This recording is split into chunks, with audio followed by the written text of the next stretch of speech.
बिल्कुल सही कहा। उप मुख्यमंत्री जी ने बिल्कुल सही कहा कि अस्पताल की जरूरत मंदिरों से ज्यादा है, पर उस अस्पताल की जरूरत सबसे ज्यादा कहीं पर है तो वो बिहार में है, ना कि उत्तर प्रदेश में। भाई सीट शेयरिंग को लेकर वो चिंता क्या जाहिर करे, उन्होंने तो 2 प्रत्याशियों की औपचारिक घोषणा तक कर दी है। बीमार पड़ोगे अस्पताल जाओगे कि मंदिर जाओगे? पेड़वा कट जाएगा तो मंदिर पंडित जी के दिखाई में जाएगा कि अस्पताल में डॉक्टर जी को दिखाओगे? बताओ आपको क्या चाहिए भाई? भूख लगेगा तो मंदिर जाइएगा, वहां तो दाने देना पड़ता है।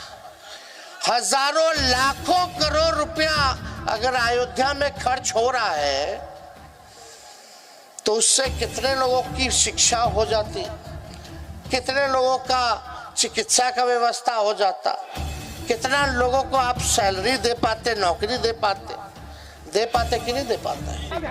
तेजस्वी यादव ने कहा है राम मंदिर से ज्यादा जरूरी है अस्पताल का बनना, क्या कहते? भाई बिल्कुल बना, किसने रोका है? किसने रोका है? पर बिहार के ही अस्पतालों का हाल बता देना।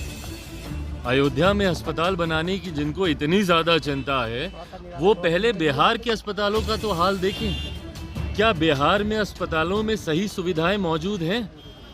क्या डॉक्टरों की उपस्थिति है? क्या बिहार के गांव में महिला डॉक्टरों की उपस्थिति है, उपकरणों की उपस्थिति है, और अगर है तो क्या वो चल रहे हैं? बिहार एक ऐसा राज्य है जिस पे देश ही नहीं दुनिया हंसती है कि मोतियाबिंद के ऑपरेशन में किस तरीके से मुजफ्फरपुर में आंखें निकालनी पड़ी 1 दर्जन से ज्यादा लोगों की।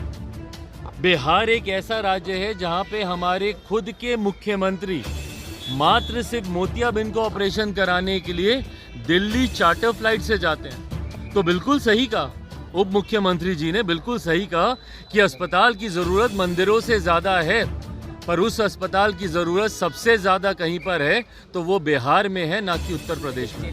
भाई सीट शेयरिंग को लेकर वो चिंता क्या जाहिर करे, उन्होंने तो 2 प्रत्याशियों की औपचारिक घोषणा तक कर दी है। और कई सीटों पर, मुंगेर जैसी सीटों पर तो सबको पता भी है कि भैया कौन कौन कहां से चुनाव लड़ेगा। यही हाल बंगाल में है। ममता बनर्जी जी मात्र 2 सीटें कांग्रेस को देने को मान रही हैं वहाँ पे। आप पंजाब चले जाइए, आम आदमी पार्टी सारी सीटों पे वहाँ पे तैयारी कर रही है। तो इन लोगों का ना सीटों का बंटवारा हुआ, जिस गठबंधन में इतने दिनों के बाद आज तक एक लोगो, एक निशान तक ये लोग फाइनल नहीं कर पाए, जहाँ पे ये लोग एक संयोजक तक अभी तक नियुक्त नहीं कर पाए, ऐसे में ये तमाम घटक दल एक साथ मिलकर चुनाव लड़ेंगे, ये होता नहीं देखा। भाई ये एक ऐसी सरकार है केंद्र में लंबे समय के बाद जो सही मायनों में सबका साथ, सबका विकास और सबके विश्वास की सोच के साथ आगे बढ़ रही है। और यही बौखलाहट दूसरों को है। कभी इनको राम मंदिर बनने में इनको परेशानी होती है, कभी इनको दूसरे विकास के कार्यों से इनकी बौखलाहट दिखती है। हकीकत है जितने विवादित मुद्दे रहे, भले वो महिला आरक्षण बिल की बात हो, भले वो राम मंदिर के निर्माण की बात हो, भले वो धारा 370 हटाने की बात हो, इन तमाम मुद्दों का निराकरण इस सरकार के द्वारा किया, इस बात की बौखलाहट इनकी बातों में दिखाई देती है। भाई मैं तो लंबे समय से कह रहा हूँ कि बहुत एमिकेबली और ये चर्चाएं हो रही हैं। मेरी तो अभी परसों जब मैं विदेश में भी था, मेरी तब भी माननीय गृह मंत्री जी से मेरी फ़ोन पे लंबी बातचीत हुई है। सीटों के बंटवारे को लेकर मुझे लगता है कि कम से कम एनडीए में कोई चिंता की बात नहीं होगी।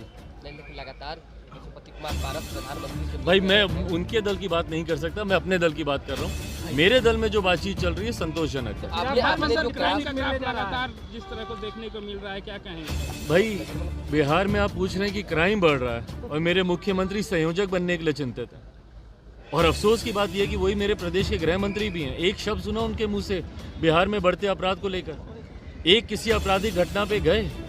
पटना शहर में लूटमार की घटनाएं हो रही हैं, यहाँ पर एक शब्द बोलने की बजाय मेरे मुख्यमंत्री दौड़े हुए जाते हैं इस उम्मीद से कि किसी की दया उन पर हो जाएगी और उनको संयोजक बना दिया